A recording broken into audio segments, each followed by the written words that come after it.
शांततेच्या मार्गाने येऊन फार मोठी क्रांती या ठिकाणी केलेली आहे।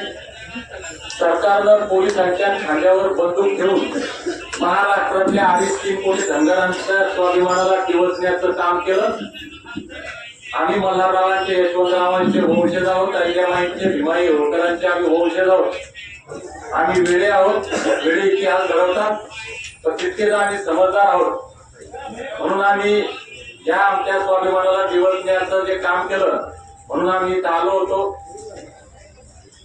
शासनाच्या वतीने आपल्याला पत्र मिळालंय, हायकोर्टाच्या आदेशाचाही आम्ही सन्मान या ठिकाणी करतो आणि आपण शासनाला सांगितलंय की आम्ही ग्राउंड रिकामं करतोय, आपण घरी वापस जातोय।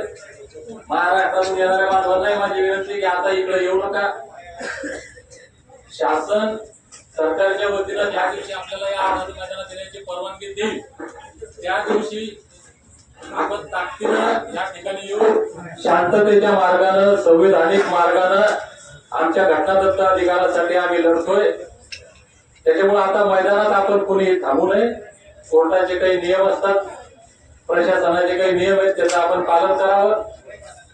या ठिकाणी महाराष्ट्रातून आलेल्या सर्व बांधवांचं पुन्हा एकदा मी अभिनंदन करतो, आभार व्यक्त करतो। आणि उलट जितके दिवस आपल्याला मिळतील, 15 दिवस, 20 दिवस, महिना, जे काय मिळेल, तारीख कधीची मिळेल, तितके दिवस पुन्हा महाराष्ट्रात फिरायला आपल्याला वेळ मिळाला। ज्या ज्या भागात महाराष्ट्रातल्या मी आलो नाही, की घरी थांबणारा माणूस नाहीये, 2 दिवस आराम करतो, परत महाराष्ट्रात प्रत्येक जिल्ह्यात, प्रत्येक तालुक्यात आपण जाणार आहे। सगळ्या बांधवांची भेटीगाठी घेऊन पुन्हा नव्या जोशानं, नव्या ताकदीनं आपण मुंबईच्या आझाद मैदानामध्ये येऊ। आमच्या संविधानिक घटनादत्त अधिकाराची अंमलबजावणीचा लढा आपण ताकदीनं लढू।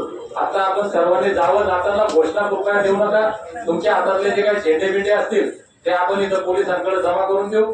परत एकदा महाराष्ट्रातील सगळ्या मल्हार मावळ्यांचं, ज्यांनी या आझाद मैदानात येऊन इतिहास घडवला, त्यांचं अभिनंदन करतो, आभार व्यक्त करतो। जे मल्हार मावळे आमच्या रस्त्याने आहेत त्यांनी कृपया परत जावं। निश्चितपणे इथं प्रशासनाच्या वतीनं थोडासा त्रास आम्हाला झाला, पण हरकत नाही, पोलीस बांधव आहेत, मीही पोलीस होतो। पोलिसांना त्यांना ड्युटी करावी लागते। मी जरी यांच्या जागी असतो, माझा भाऊ जरी असता, आपला काका, मामा कुणी जरी असता, तरी त्यांना त्यांचं कर्तव्य बजावावं लागतं।